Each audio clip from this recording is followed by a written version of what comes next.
وہ بھی واپس نہیں آیا تھا۔ تب پروفیسر نے مسکراتے ہوئے ان لڑکیوں کی طرف دیکھا۔ لڑکیوں، تمہاری حالت کچھ بہتر ہوئی؟ ہاں ڈیڈی، اب ذہنی کیفیت اتنی خراب نہیں ہے۔ فطری بات تھی، ہم بآسانی اس پورے ماحول کو طلسم خانہ کہہ سکتے ہیں۔ اور پھر ساحر کی سحر تراز شخصیت کمال کا انسان ہے۔ اس نے جس انداز میں تاریخ بیان کی ہے اس کا کوئی جواب نہیں ہے۔ لیکن ڈیڈی، اس نے اپنے آپ کو جو کچھ کہا ہے کیا آپ نے قبول کر لیا ہے؟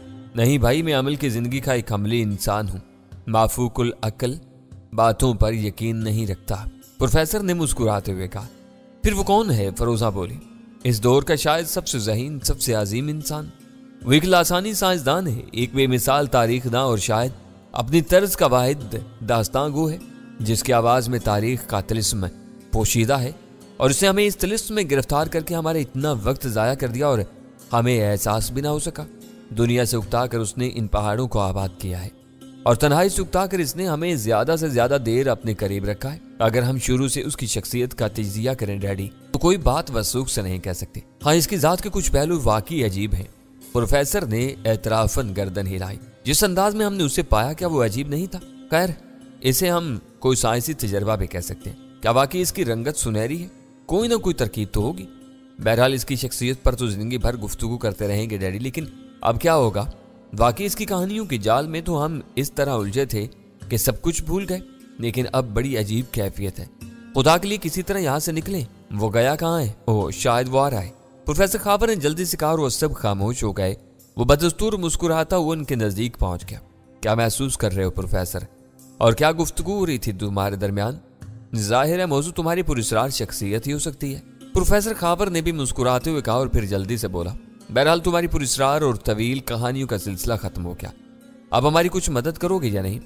ہاں پروفیسر خاور، تمہارے ساتھ ایک حسین نشست رہی ہے، لیکن ہر کہانی ایک دن ختم ہو جاتی ہے، سو ماضی کی ساری کہانیاں بھی ختم ہو گئی۔ اس نے گہری سانس لے کر کہا، اور تمہاری تنہائی بھی دور ہو گئی؟ فروزہ بولی۔ میری تنہائی؟ اس نے سوالیہ انداز میں دیکھا۔ ہاں بھائی، تمہارے بارے میں گفتگو کرتے ہوئے ہم یہی کہہ رہے تھے کہ تم ایک اعلیٰ پائے کے سائنسدان، تاریخ داں اور ایک انوکھے انسان ہو۔ تاریخ پر تمہاری گرفت بے مثال ہے، اور اپنی جادو بیانی سے تم نے واقعی خود کو ایک مافوق الفطرت ہستی بنا کر پیش کر دی ہے۔ ہم نے تمہارے بارے میں یہی اندازہ لگایا تھا کہ تم دنیا سے اکتائے ہوئے انسان ہو، اور ہمیں تم نے تاریخ کے تانے بانے میں الجھا کر اپنی تنہائی کو چرسا کے لیے دور کی تھی۔ اوہ، اس نے پروفیسر کی اس بات سے لطف اندوز ہوتے ہوئے گردن ہلائی، پھر سنجیدگی سے بولا، تمہارا یہ خیال غلط ہے پروفیسر، میں نے تم سے کوئی غلط بیانی نہیں کی۔ میں ادوار میں دیکھنے والا ہوں، اور شاید تاریخ میرے بغیر نامکمل ہی ہوتی۔ میری کتاب تفسیر کائنات ہے، اور تشکیل و تخلیق کرنے والے نے میرا تعین کر کے تاریخ کو زندگی دی ہے۔ آؤ میں تمہیں اپنی کتاب دکھاؤں، وہ تمہاری یقین کی حد ہوگی۔ آؤ میرے ساتھ آؤ۔ وہ تینوں اٹھ گئے۔ اس طلسم کدے کے بیشتر حصے وہ دیکھ چکے تھے، لیکن صرف وہ حصے جہاں تک اس نے انہیں لے جانا چاہا تھا، بہت سے حصے ابھی تک نگاہوں سے اوجھل تھے، اور اس وقت بھی وہ انہیں اس پراسرار علاقے کے جس حصے میں لایا وہ ان کے لیے اجنبی تھا۔ ایک بڑا سا کمرہ جہاں بلندی پر ایک قد آدم کتاب رکھی ہوئی تھی، ایک بوسیدہ کتاب جو واقعی صدیوں پرانی تھی۔ اتنی ضخیم اور اتنی عجیب کتاب انہوں نے پہلے نہیں دیکھی تھی۔ اس کتاب میں ماضی، حال اور مستقبل پوشیدہ ہے۔ خواہ اس میں ماضی کے قصے، حال کی داستانیں اور مستقبل کا راز محفوظ ہیں۔ میرے بارے میں تمہارے تجزیے میرے وجود کی نفی نہیں کرتے، نہ ہی مجھے اس سے کسی توہین کا احساس ہوتا ہے، کیونکہ مجھے سمجھنا مشکل ہے۔ لیکن آؤ میں تمہیں اپنی کتاب کے ایک صفحے کی سیر کراؤں۔ وہ قد آدم کتاب کی جانب بڑھ گیا، اور پھر اس نے کتاب کے بے شمار اوراق الٹ دیے۔ اس کتاب پر تحریریں تھیں، ناقابل فہم تحریریں۔ وہ اوراق الٹتا رہا، اور پھر اس نے ایک صفحہ کھول دیا۔ اسے پڑھو پروفیسر، اسے دیکھو، اس نے کہا، اور وہ سب بے اختیار اس پر جھک گئے۔ عجیب رنگ تھے اس تحریر کے، اور عجیب انداز کی تحریر تھی۔ الفاظ سمجھ میں نہیں آتے تھے، لیکن رنگ، سوکھے رنگ، تینوں کی نگاہیں ان رنگوں میں جذب ہو گئی تھیں۔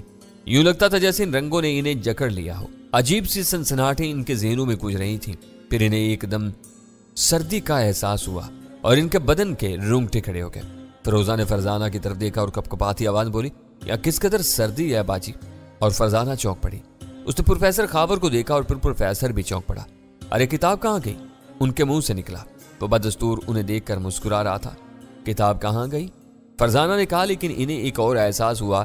سر پر کھلا آسمان چمک رہا تھا، اور قرب و جوار کے مناظر بدلے ہوئے تھے کہ اچانک کوئی شے ان کے سروں پر سے سنسناتی ہوئی گزر گئی۔ ان کی نگاہیں بے اختیار اٹھ گئیں، اور پھر ان کے حواس ساتھ چھوڑنے لگے۔ وہ ایک بڑی سی گیند تھی جو آن کی آن میں نگاہوں سے اوجھل ہو گئی تھی۔ یہ سب کچھ سمجھ میں نہیں آ رہا تھا۔ وہ خود پر یقین کرنے میں کوشاں تھے، لیکن یہ ماحول تحت نگاہ نارنجی رنگ بکھرا ہوا تھا۔ درخت، گھاس، پھول، پودے سب کے سب نارنجی۔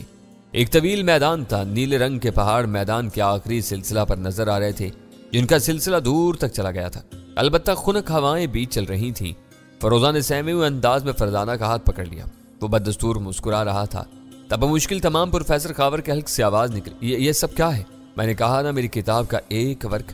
میں نہیں سمجھا۔ تمہاری زبان میں تمہارا مستقبل، اس نے جواب دیا۔ میں اب بھی نہیں سمجھا، پروفیسر خاور نے بدستور پریشانی سے کہا۔ تم جس دور سے تعلق رکھتے ہو پروفیسر خاور، میں اس دور کی کہانیاں بھی تمہیں سنا چکا ہوں۔ وہ بدترین دور جہاں سے میں اکتا گیا تھا۔ بتاؤ پروفیسر، جس آخری دور کی تفصیل میں نے تمہیں سنائی تھی، کیا تمہارا دور نہیں تھا؟ انسانیت کے تاریک ترین دور سے تمہارا تعلق نہیں تھا؟ ہاں، تمہاری آخری کہانی اسی دور کی کہانی ہے، خاور نے کہا۔ ہے نہیں پروفیسر، تھی، اس نے پورے رسار انداز میں کہا، اور پروفیسر کے انداز سے شدید بے چینی ٹپکنے لگی۔ کیا مطلب؟ صدیوں کی کہانیاں دنوں میں ختم نہیں ہوتی پروفیسر۔ تم نے مجھے اسی دور میں جگا دیا تھا جس سے خوفزدہ میں سو گیا تھا۔ میں نے وہ دور ماضی میں دیکھا تھا، لیکن میں اس دیکھے ہوئے دور سے آنکھیں بند کر کے گزر جانا چاہتا تھا کہ تم نے مجھے اسی دور میں جگا دیا، اور جاگنے کے بعد سونا ذرا مشکل ہوتا ہے۔ اس لیے میں نے سوچا کہ اس دور کو کیوں نہ تمہارے ساتھ ہی گزار دیا جائے۔ جن کہانیوں کو تم سنتے رہے ہو پروفیسر، وہ صدیوں کی کہانیاں تھیں اور صدیوں میں ختم ہوئی۔ کیا مطلب ہے تمہارا؟ پروفیسر کی آواز میں خوف کا عنصر تھا۔ صدیوں کی کتاب کے بہت سے اوراق الٹ گئے ہیں، اور اب تم جس ماحول میں سانس لے رہے ہو، اس کی ترتیب کا صفحہ تمہارے سامنے ہے۔ میرے دوست ستارے مجھے ادوار کی تفصیل سے آگاہ کرتے رہتے ہیں پروفیسر۔ اب تم اپنے دور سے 20 صدی آگے ہو۔ یہ تمہارے حساب سے 4000 عیسوی ہے۔ تم نے میری کہانیاں سنتے سنتے 20 صدیوں سے زیادہ وقت گزار دیا ہے۔ 20 صدیاں؟ پروفیسر بکھلائے ہوئے انداز میں بولا۔ ہاں پروفیسر، تم اب 20 صدی قبل کا انسان ہو۔ کیا بکواس ہے؟ پروفیسر کا بدن پسینے میں ڈوب گیا۔ حقیقت ایک ٹھوس حقیقت، اس نے جواب دیا۔ فضول بکواس، مذاق، پروفیسر چیخ پڑا۔ تحقیق شرط ہے، اس نے ہاتھ سے اشارہ کیا۔ دیکھو، میں تنہا نہیں ہوں، میرے ساتھ یہ کمزور بچیاں بھی ہیں جو یہ تمہارے مذاق کی متحمل نہیں ہو سکتی۔ حقیقتیں بدل تو نہیں سکتی پروفیسر، تو ہم اپنی دنیا سے، اپنے دور سے آگے بڑھائیں، 2000 سال آگے۔ لیکن یہ کس طرح ممکن ہے؟ میں نے اپنی تحقیق سے اسے مکمل بنایا ہے۔ میری کہانیوں میں الجھ کر تمہیں وقت کا احساس نہ ہو سکا، لیکن ادوار کھسکتے رہے۔ تمہیں وہ محلول یاد نہیں ہے پروفیسر جو میں تمہیں پلاتا رہا ہوں؟ یاد ہے۔ وہ کیا تھا؟ ایک عجیب چیز جسے میں نہیں سمجھ سکا۔ ارک حیات۔ اس محلول نے تمہاری زندگی کو 2000 سال دی، اور میں نے سوچا کہ تم میری پوری کہانی سن لو۔ نہیں، یہ نہیں ہو سکتا۔ تم واقعی مزاق کر رہے ہو؟ پروفیسر کے چہرے پر خوف کے آثار منجمد ہو گئے تھے۔ ماحول گواہ ہے پروفیسر، لیکن تم کیسے انسان ہو؟ میرا خیال ہے تم سے باہمت تمہاری بیٹیاں ہیں، وہ خوف کا شکار نہیں ہے، اس نے کہا، اور پروفیسر نے چونک کر فروزہ اور فرزانہ کی طرف دیکھا۔ دونوں شدت حیرت سے گنگ تھیں، لیکن خوفزدہ نہیں تھی۔ لیکن پروفیسر خاور کو ابھی اس کی بات پر یقین نہیں آ رہا تھا۔ دیر تک وہ الجھی ہوئی نگاہوں سے اسے دیکھتا رہا، پھر گہری سانس لے کر بولا، اگر تم سچ کہہ رہے ہو تو ایک بات اور بتاؤ۔ ہاں پوچھو پروفیسر، کیا ہم ان غاروں سے نکل آئے ہیں جہاں اب سے چند ساتھ قبل تھے؟ میں نے کہا نا پروفیسر، ہم ان غاروں سے 20 صدیاں آگے نکل آئے ہیں۔ وہ دور ختم ہو چکا ہے جس میں ہم تمہارے پاس آئے تھے، 2000 قبل ہے۔ لیکن کیا یہ ہمارے ساتھ زیادتی نہیں ہے؟ اس ماحول میں ہم کس طرح زندہ رہیں گے؟ اب اس زندگی سے ہمیں کیا فائدہ ہوگا؟ تعجب کی بات ہے پروفیسر، کیا تمہیں اس بات کی خوشی نہیں ہے کہ تم 2000 سال بعد کی دنیا میں ہو؟ لیکن اس دنیا میں ہم خود کو کس طرح ضم کریں گے؟ میرا خیال ہے تحقیق زندگی کا سب سے اہم جز ہے، اور سب سے اہم مقصد بھی۔ تم دیکھو تمہارے بعد کیا ہوا ہے۔ میں ان دونوں لڑکیوں سے بھی یہی سوال کروں گا، تم ادوار کی کہانیوں میں اتنی دلچسپی لیتی رہی ہو صرف اس لیے نا کہ تمہیں تحقیق کا شوق ہے۔ ماضی سے دلچسپی لینا کوئی خاص بات نہیں ہے، لیکن کیا تم خود کو ان خوش نصیبوں میں شمار کر کے مسرور نہیں ہو جو 2000 سال بعد کی دنیا دیکھ رہے ہیں؟ ہماری کچھ الجھنیں ہیں، ہم تمہاری مانی تو نہیں ہیں؟ کیا الجھنیں ہیں؟ میرے سامنے ان بچیوں کا مستقبل ہے، میں نہیں جانتا ان کے لیے کیا کر سکوں گا، پروفیسر نے کہا، اور اسی وقت فرزانہ بول اٹھی، لیکن ہم اتنے بد دل نہیں ہیں ڈیڈی، آپ ہمیں ایک روایتی انداز کی زندگی کیوں دینا چاہتے ہیں؟ اب یہ کیوں نہیں سوچتے کہ ہمارا جہاز تباہ ہو گیا تھا اور ہم نے آخری سانسیں برف پر لی تھی، اس کے بعد ہم مر گئے، یہ موت کے بعد کی زندگی سمجھ لی جائے تو کیا حرج؟ لیکن نہ جانے اس زندگی میں ہمیں کیا کیا الجھنیں پیش آئیں، برف کی الجھنوں سے زیادہ نہ ہوگی۔ اگر آپ ہماری طرف سے فکر مند ہیں تو براہ کرم نہ ہو، ہمیں یہ سب عجیب لیکن دلکش محسوس ہو رہا ہے۔ کیوں فروزہ؟ میں باجی سے پوری طرح متفق ہوں، سمجھ ہی نہیں رہی ہو، نادان ہو نا؟ بہرحال اب کیا بھی کیا جا سکتا ہے۔ پروفیسر خود کو اعتدال پر لانے لگا۔ وہ ایک عجیب بے تعلق آدمی کی مانند کھڑا تھا۔ تب پروفیسر نے کسی قدر بدلے ہوئے انداز میں کہا، معاف کرنا دوست، میری پریشانی غیر فطری نہیں تھی، لیکن کیا تم اس دنیا سے بھی واقف ہو؟ کیوں نہیں، اس دور کی تفصیل بھی میری کتاب نے دے دی ہے۔ اوہ، تو تم اس کے بارے میں بھی بہت کچھ جانتے ہوگے؟ ہاں، بہت کچھ، اور یہاں ایک عملی انسان کی مانند ہوگے بلا شبہ۔ لیکن کیا یہاں تم ہمیں چھوڑ دو گے؟ تمہاری کیا خواہش ہے؟ میں چاہتا ہوں کہ تم ہمیں اس دور سے پوری طرح روشناس کراؤ۔ ماضی میں جس طرح تم نے الجھنے والوں کی مدد کی ہے، اس دور میں ہماری بھی مدد کرو، پروفیسر نے کہا، اور وہ مسکرانے لگا۔ پھر اس نے گردن ہلائی۔ ٹھیک ہے پروفیسر، میں تمہارا ساتھ دوں گا۔ پروفیسر خابر پیشانی مسل رہا تھا۔ لڑکیاں ایک بار پھر خود کو اسی شہر میں گرفتار پا رہی تھیں۔ اس سے قبل انہوں نے سلانوس کے دانش کدے کے بارے میں سنا تھا، جس کے مختلف پہلو تھے، اور یہ پہلو ماضی، حال اور مستقبل کو خود میں قید رکھتے تھے، اور ماضی کے کردار اس دانش کدے کے ذریعہ مستقبل اور ماضی میں جا سکتے تھے۔ لیکن اب وہ خود ماضی کے کردار بن چکے تھے، اور یہ کیفیت خود پر برپا سمجھ رہے تھے۔ کافی دیر تک وہ سنسنی کا شکار رہے، اور پھر تحقیق ان پر غالب آ گئی۔ چنانچہ پہلی بار انہوں نے اس پورے ماحول کا جائزہ لیا۔ پھر پروفیسر بولا، اس ماحول پر یک رنگ غالب ہے، کیا یہ کوئی محفوظ مقام ہے؟ رنگ؟ ہاں، کیا نظری دھوکہ ہے؟ زمین سبز ہوتی ہے، لیکن یہ نارنجی رنگ؟ ہاں، یہ دنیا کا نیا رنگ ہے جو نہ جانے کب سے غالب ہے۔ تو کیا اس نئی دنیا میں اب سبزے کا رنگ یہ ہے؟ ہاں پروفیسر، اور یہ عطیہ بھی انسان کا ہے۔ کیا مطلب؟ تہذیب کا وہ دور جس کی تم پیداوار ہو پروفیسر، ہے نسل انسانی کا بدترین دور قرار دیا جا چکا ہے۔ اس دور کا انسان تہذیب کے نام کا درندہ تھا۔ اس نے کائنات کے تقریبی عنصر سمیٹے اور انہیں یکجا کر کے ہتھیاروں کا نام دے دیا۔ پہلے وہ ان ہتھیاروں سے نسل انسانی کو بلیک میل کرتے رہے، اور خوف کی ایک عجیب فضا پیدا کر دی گئی۔ بلاخر ان کا استعمال بھی کر لیا گیا، اور زمین کی ہیت بدل گئی۔ وہ فنا ہو گئے اور اپنے پیچھے ایک ایسی خوفناک فضا چھوڑ گئے کہ انسان سانس بھی نہ لے سکے۔ یہ تابکار درخت اور پودے جو ازل سے ایک حسین رنگ لیے پیدا ہوئے تھے، اپنا رنگ کھو بیٹھے۔ سمندر جگہ جگہ سے خشک ہو گئے، اور زمین نے یہ نئی شکل اختیار کر لی۔ خدا کی پناہ، تو اب پوری زمین نارنجی ہے۔ ہاں، خلا سے زمردی رنگ میں نظر آنے والا یہ کرہ اب آگ کا گولا نظر آتا ہے۔ اس کا ٹھنڈا رنگ اس سے چھن چکا ہے۔ اور انسان، کیا ان کی حیت میں بھی کوئی تبدیلی ہوئی ہے؟ انسان، وہ ہنس پڑا۔ عجیب سا انداز تھا اس کی ہنسی کا۔ پھر اس نے گردن ہلاتے ہوئے کہا، میرا خیال ہے اب تم خود کو اس ماحول میں ضم کر چکے ہو، اس لیے آؤ اپنی اس بدلی ہوئی دنیا کو دیکھو۔ آؤ۔ وہ آگے بڑھ گیا اور اس کے ساتھ چل پڑے۔ اپنی زمین پر چلتے ہوئے انہیں عجیب محسوس ہو رہا تھا۔ طویل عرصہ گزر گیا تھا، چہل قدمی بھول گئے تھے، لیکن یہ زمین کسی قدر بدل چکی ہے، لیکن لگتا بھی نہیں تھا کہ وہ زمین پر چل رہے ہیں۔ بس ایک خواب کی سی کیفیت تھی، لیکن ان کی رفتار خود بخود تیز تھی۔ اس کا احساس بہت جلد ہو گیا۔ مناظر بھاگتے ہوئے لگ رہے تھے، اور چند ساتھ ہی میں وہ اس صورتحال سے گھبرا گئے۔ سنو، پروفیسر نے اس کے ساتھ چلتے ہوئے اسے پکارا، اور وہ رک گیا۔ ہماری رفتار غیر معمولی تیز ہے، اور اس میں ہماری کسی کوشش کا دخل نہیں ہے۔ اس کی وجہ؟ ہاں، تمہاری رفتار 60 میل فی گھنٹہ ہے، لیکن خود بخود آخر کیوں؟ سب تمہاری اپنی کوشش کا نتیجہ ہے۔ یہ زمین اب ایٹمی تابکاری کا شکار ہے، اور اس میں بے شمار تبدیلیاں ہو چکی ہیں۔ او، کیا جہاں ہم موجود ہیں یہ جگہ جنگل ہے؟ کیوں؟ کوئی انسان نظر نہیں آئے؟ آئے گا، ضرور آئے گا، اس نے پھر عجیب سے انداز میں کہا، اور پروفیسر کو تعجب ہوا۔ پہلے بھی وہ انسان کے نام پر ہنستا تھا، ابھی تھوڑی دیر قبل کوئی گولی سی شہ ہمارے سروں پر سے گزری تھی۔ ہاں، وہ نئے لوگوں کی سواری تھی، جیسے تمہارے آہنی گھوڑے۔ زمینی ٹریفک تو اب بند ہو چکا ہے۔ خوب ہے، تمہاری معلومات واقعی بے مثال ہیں۔ تم اس دور کے بارے میں بھی اتنی واقفیت رکھتی ہو جتنی ماضی کے ادوار کے بارے میں، حالانکہ تم نے کہا تھا کہ تم ہمارے دور میں سو گئے تھے، اور اس کے بعد کا وہ دور تم نے نہیں دیکھا۔ لیکن یہ تم بھول رہے ہو کہ تم میری کتاب سے گزر کر یہاں آئے ہو۔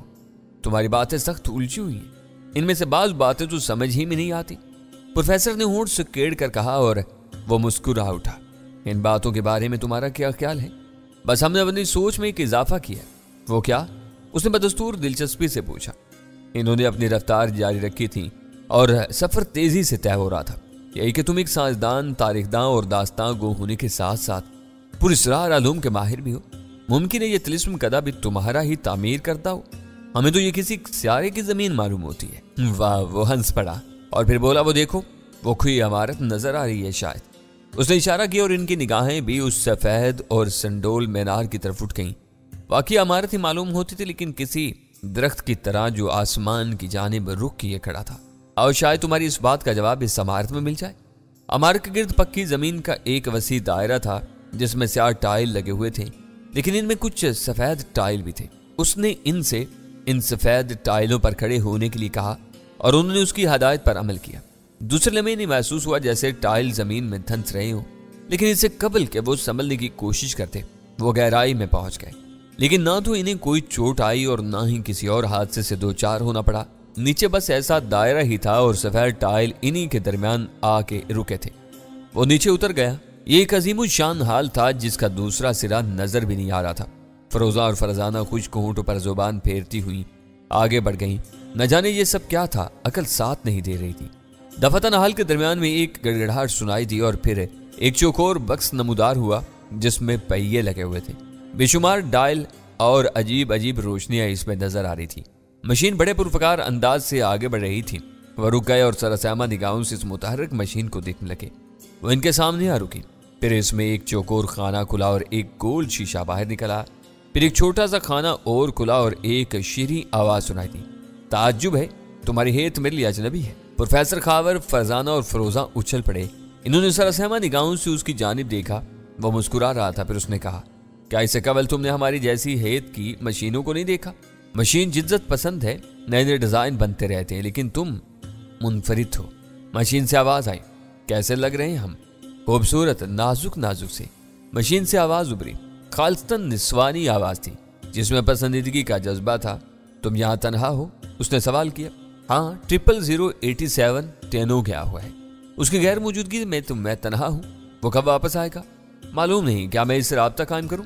اوہ نہیں، ہم تمہارے اس ایکے میں قیام کرنا چاہتے ہیں۔ تمہیں اعتراض تو نہیں ہوگا؟ نہیں، اعتراض کیوں ہوگا؟ آؤ۔ مشین سے آواز ابری اور وہ اسی انداز میں واپس چل پڑی۔ اس نے پروفیسر وغیرہ کو بھی اشارہ کیا اور وہ بھی مشین کے پیچھے چل پڑے۔